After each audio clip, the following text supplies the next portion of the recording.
Hello guys, tahukah kalian hampir 70% orang menggunakan satu resep obat dari industri farmasi dan biokimia.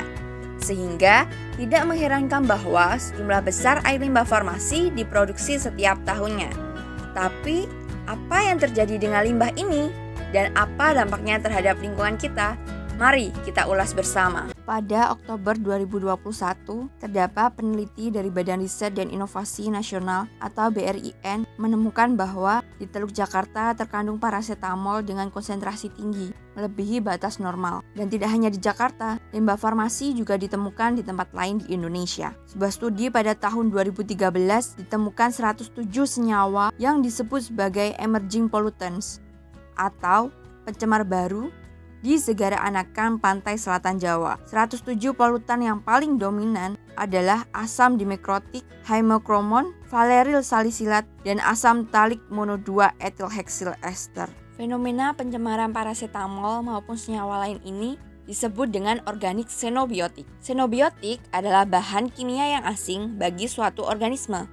Dapat juga diartikan sebagai segala senyawa apapun yang tidak terjadi dalam jalur metabolisme normal sistem biologis.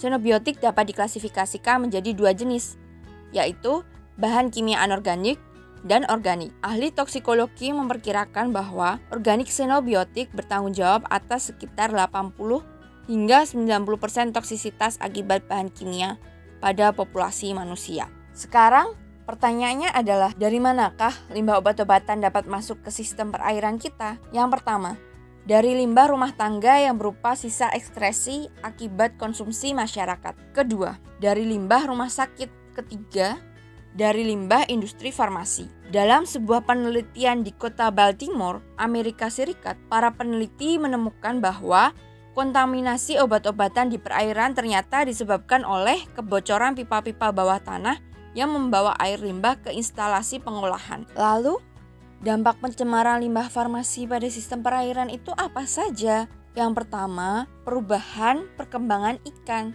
berupa gangguan pertumbuhan dan gangguan pembentukan tulang. Kedua, gangguan reproduksi dan reaksi peradangan pada kerang hijau dan ikan. Ketiga, eutrofikasi. 4. HAP atau harmful algal blooms atau ledakan alga beracun. Kelima, kerusakan terumbu karang.